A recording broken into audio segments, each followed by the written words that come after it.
Assalamualaikum, tuan-tuan dan puan-puan pernah dengar tak pasal web design mesra SEO? Tetapi tuan-tuan dan puan-puan tak tahu apa benda tu.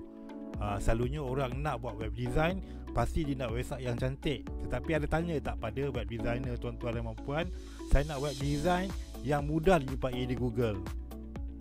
Web design mesra SEO ni bukan sekadar design lawa tuan-tuan dan puan-puan, tetapi optimum untuk Google. Maksudnya bila orang cari servis atau produk, website anda ada peluang lebih tinggi untuk muncul di halaman pertama.